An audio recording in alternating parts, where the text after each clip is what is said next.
جب حضرت زین العابدین کا انتقال ہوا تو لوگوں نے دیکھا آپ کے کندھے پر بوریاں اٹھانے کے نشان تھے، وزن اٹھانے کے نشان تھے۔ غسال دیکھ کر حیران رہ گیا کہ آپ تو شاہانہ زندگی گزار کے گئے ہیں، تو پھر یہ نشان کہاں سے آ گئے؟ یہ تو جب آپ کا انتقال ہوا تو لوگوں کو پتہ چلا آپ 100 گھر کا خرچہ اٹھا رہے تھے، 100 غریبوں کے گھروں کا خرچہ اٹھا رہے تھے۔ رات کے دوسرے پہر اپنے کندھے پہ بوریاں اٹھاتے، غریبوں کے گھر پھینک کے آتے، ایک ہاتھ سے دیتے دوسرے ہاتھ کو پتہ بھی نہ چلتا۔ یہ تو آپ کے انتقال کے بعد لوگ رونے لگے، ہائے ہمارے جو ناز اٹھانے والا تھا وہ چلا گیا ہے، اللہ کے بعد جو ہم سب کا مددگار تھا وہ دنیا سے رخصت ہو گیا ہے۔ حضرت امام زین العابدین ساری رات رویا کرتے تھے، تڑپا کرتے تھے، اتنے روتے کہ آپ بے ہوش ہو جاتے، آپ کی ہوش مبارک جاتی رہتی۔ ایک دن خادم نے پوچھ لیا، حضرت آپ ساری رات اتنے زیادہ کیوں روتے ہیں؟ آپ نے رو کر فرمایا، میاں حضرت یعقوب علیہ السلام کا ایک بیٹا ایک یوسف گم ہوا تھا، اس ایک کی جدائی میں حضرت یعقوب علیہ السلام 40 سال مسلسل روتے رہے، اتنے روئے کہ آپ کی آنکھیں جاتی رہیں، آپ ناپینا ہو گئے۔ اے یعقوب ایک کی جدائی برداشت نہ کر سکا، میں نے ان آنکھوں سے اپنے سارے گھر کو ذبح ہوتے دیکھا ہے، میں نے ان آنکھوں سے اپنے سارے گھر کو اجڑتے دیکھا، میں نے علی اکبر کی لٹتی جوانی دیکھی، میں نے قاسم کا لٹتا ہوا شباب دیکھا، میں نے علی اصغر کی پیاس دیکھی۔ حضرت امام زین العابدین یہ کربلا کے وہ شخص ہیں جنہوں نے سارا منظر اپنی کھلی آنکھوں سے دیکھا، کڑیل نوجوان علی اکبر کی جوانی لٹتی دیکھی، قاسم کا شباب لوٹتے دیکھا، اون محمد کی شہادت دیکھی، علی اصغر کی پیاس دیکھی۔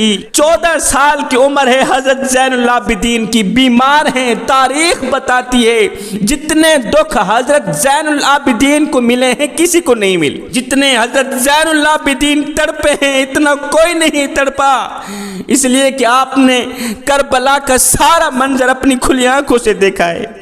آپ نے ساری زندگی ٹھنڈا پانی نہیں پیا۔ ایک دن آپ روزے سے تھے، شام کو روزہ افطار کرنا تھا، آپ نے خادم سے پانی مانگا، خادم نے گلاس پانی کا اٹھا کے دیا، آپ نے جب منہ پر لگایا تو پانی ٹھنڈا تھا، آپ نے نیچے پھینک دیا، فرمایا خادم میں نے تجھے کہا نہیں تھا مجھے ٹھنڈا پانی نہیں دینا، اور مجھے ٹھنڈا پانی نہ دیا کرو، اس لیے کہ جب میں ٹھنڈا پانی منہ پر لگاتا ہوں مجھے سکینہ کی پیاس یاد آ جاتی ہے، جب میں ٹھنڈا پانی منہ پر لگاتا ہوں مجھے علی اصغر کا تڑپنا یاد آتا ہے، میرا علی اصغر پانی پانی کرتا مر گیا، اور میں مرنے کے بعد ان کو کیا منہ دکھاؤں گا؟ خادم مجھے مرنے کے بعد والی شرمندگی سے بچا، مجھے ٹھنڈا پانی نہ دیا کر۔ حضرت امام زین العابدین نے کربلا کا سارا منظر اپنی کھلی آنکھوں سے دیکھا۔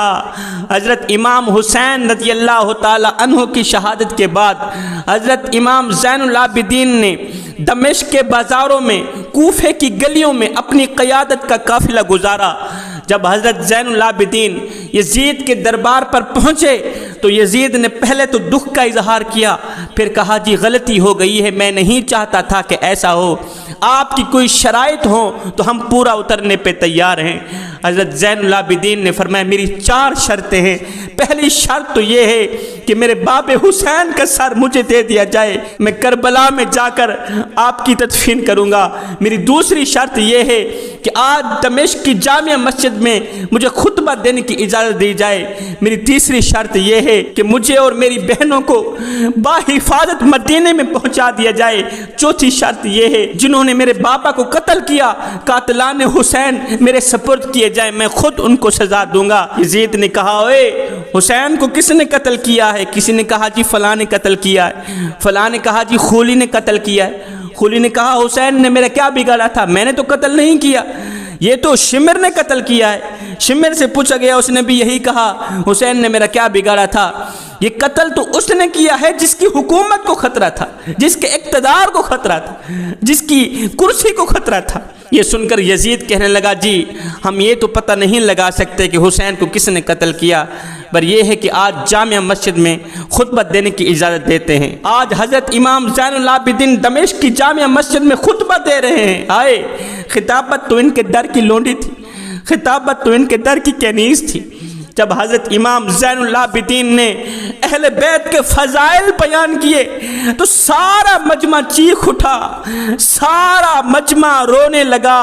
ایک بار پھر سب کو کربلا کا دردناک منظر یاد آ گیا، ایک بار پھر مدینے والے کی یاد آئی، ایک بار پھر مدینے والے کا تڑپنا یاد آیا، ایک بار پھر کربلا کا سارا سین آنکھوں میں سمایا۔ دنیا رونے لگی، چیخنے لگی، چلانے لگی، ہائے یہ کیا ہو گیا۔ جب یزید نے دیکھا کہ یہ تو سارے لوگ زین العابدین کی حمایت کرنے لگے ہیں تو یزید نے مؤذن کو اشارہ دیا، جلدی کرو اذان شروع کرو، جلدی کرو اذان شروع کرو۔ اب اس نے اذان دینا شروع کی۔ حضرت امام زین العابدین خطاب فرما ہی رہے تھے کہ مؤذن نے اذان دینا شروع کر دی۔ حضرت زین العابدین نے اپنے خطاب کو وہیں روکا۔ مؤذن نے کہا اللہ اکبر، اللہ اکبر۔ امام زین العابدین نے فرمایا ہاں ہاں اللہ بڑا ہے، بہت بڑا ہے۔ لوگوں نے صرف زبان سے کہا، ہم نے خون دے کر گواہی دی ہے اللہ بڑا ہے۔ جب مؤذن نے کہا اشہد ان محمد رسول اللہ، اشہد ان محمد رسول اللہ، جب محمد کا نام آیا، جب نان نبی کا نام آیا تو حضرت امام زین العابدین چیخ پڑے، رو کر کہنے لگے او یزید دیکھ تو صحیح، تو نے ہمارا تن من دھن سب کچھ اجاڑ دیا، آج بھی دیکھ اذان میں تیرے نانے کا نام آ رہا ہے یا میرے نانے کا نام آ رہا ہے؟ تو جیت کر بھی ہار گیا، ہم ہار کر بھی جیت گئے۔ اقبال کہتا ہے یزید مٹ گیا، یزید کا نام و نشان مٹ گیا، یزید کا تشخص مٹ گیا، میرا حسین کل بھی زندہ تھا۔